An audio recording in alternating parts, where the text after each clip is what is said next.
স্কুলৰ পৰা পুত্ৰক আনিবলৈ গৈছিল আৰু ঘৰলৈ আনি থাকোতে এটা ভয়ংকৰ দুৰ্ঘটনাত পিতা পুত্ৰৰ মৃত্যু হৈছে।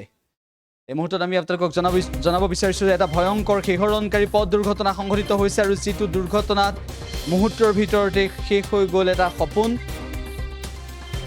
পিতৃয়ে পুত্ৰক আনিবলৈ গৈছিল স্কুলৰ পৰা আৰু সেই সময়তে এটা ভয়ংকৰ দুৰ্ঘটনা সংঘটিত হ'ল, যিটো দুৰ্ঘটনাত পিতৃয়েও প্ৰাণ হেৰুৱাইছে, পুত্ৰয়ো প্ৰাণ হেৰুৱাইছে। হাইলাকান্দিত এই ভয়াবহ পথ দুৰ্ঘটনা সংঘটিত হৈছে। হাইলাকান্দিৰ ৬ নম্বৰ ৰাষ্ট্ৰীয় ঘাইপথত এই পথ দুৰ্ঘটনা সংঘটিত হৈছে। এই মুহূৰ্তত আমি উল্লেখ কৰিব বিচাৰিছোঁ যে বিদ্যালয়ৰ পৰা আনিবলৈ গৈছিল পিতৃ আৰু সেই সময়তে এই ঘটনা সংঘটিত হৈছে। পুত্ৰক ঘৰলৈ লৈ অহাৰ সময়তে দুৰ্ঘটনাত পতিত হয় পিতা পুত্ৰ আৰু তাৰ পাছতেই দুয়োগৰাকীৰ মৃত্যু হৈছে বুলি জানিব পৰা গৈছে। পিতৃ ছালেহ আহমেদ আৰু পুত্ৰ চানিছ আঞ্জুম বৰভূঞাৰ মৃত্যু হৈছে এই দুৰ্ঘটনাত। এটা ভয়ংকৰ পথ দুৰ্ঘটনা সংঘটিত হৈছে। ডাম্পাৰে মহতিয়ালে বাইক আৰোহীক আৰু ইয়াৰ পাছতেই ছালেহ আহমদ আৰু পুত্ৰ দানিছৰ মৃত্যু হৈছে। পিতৃ ছালেহ আহমেদ আৰু পুত্ৰ দানিছৰ মৃত্যু হৈছে। তেওঁলোকে বাইকেৰে ঘৰলৈ আহি আছিল। ইতিমধ্যে দুৰ্ঘটনাস্থলীত আৰক্ষী উপস্থিত হয়। পৰৱৰ্তী সময়ত স্থানীয় ৰাইজে পথ অৱৰোধ কৰে, প্ৰতিবাদ সাব্যস্ত কৰে। এটা ভয়ংকৰ পথ দুৰ্ঘটনা সংঘটিত হয় আৰু যিটো দুৰ্ঘটনাত পিতা পুত্ৰৰ মৃত্যু হৈছে। মৃতকৰ পৰিয়ালক উপযুক্ত ক্ষতিপূৰণৰ দাবী উত্থাপন কৰিছে, কিন্তু এই শোকাবহ দুৰ্ঘটনাটোৰ পিছতেই ৰাইজে পথ অৱৰোধ কৰি প্ৰতিবাদ সাব্যস্ত কৰিছে। সেই দৃশ্য আমি আপোনালোকক দেখুৱাইছোঁ। এটা ভয়ংকৰ দুৰ্ঘটনা সংঘটিত হ'ল হাইলাকান্দিত। হাইলাকান্দিৰ ৬ নম্বৰ ৰাষ্ট্ৰীয় ঘাইপথত পিতা পুত্ৰৰ মৃত্যু হৈছে।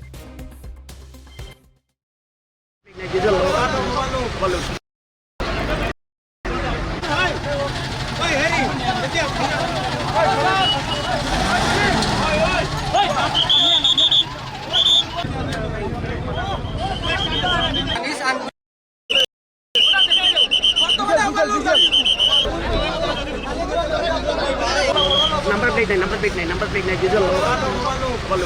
Lalu. Number plate naik ho, number plate naik.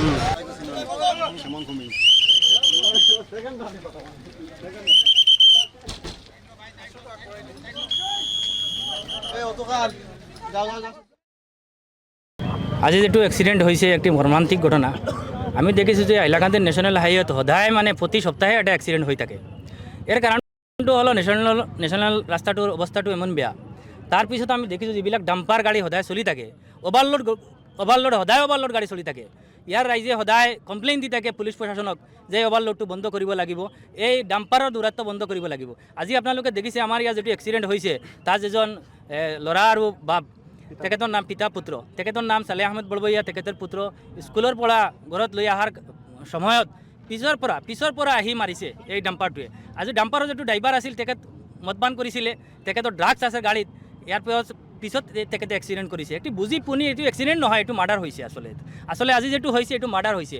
আজি ইয়াৰ হাজাৰ ৰাইজে ইয়াত প্ৰতিবাদ সাব্যস্ত কৰিছে। আমি দেখিছোঁ যেতিয়া এক্সিডেন্ট হয় তেতিয়া প্ৰতিবাদ হয়, তেতিয়া ৰোড ব্লক হয়, তাৰপিছত প্ৰশাসনে আশ্বাস দিয়ে, কেৱল আশ্বাস আৰু আশ্বাস হৈ থাকে। আমি আজি ডিমাণ্ড দিছিলোঁ যে ইয়াত লিখিত প্ৰতিশ্ৰুতি দিব লাগিব।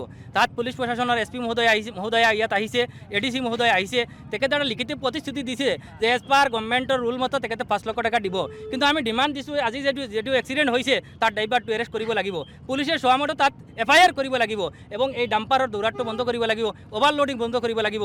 আৰু নেশ্যনেল হাইৱেৰ যেটো ৰাস্তা আছে অতি সোনকালে ৰাস্তাটো মেৰামতি কৰিব লাগিব। আমি দেখিছোঁ গোটেই অসমকেইটা গোটেই ভাৰতবৰ্ষত মোৰ হাইলাকান্দি যেটো নেশ্যনেল হাইৱে আছে এনেকুৱা ৰাস্তা গোটেই ভাৰতবৰ্ষত নাই।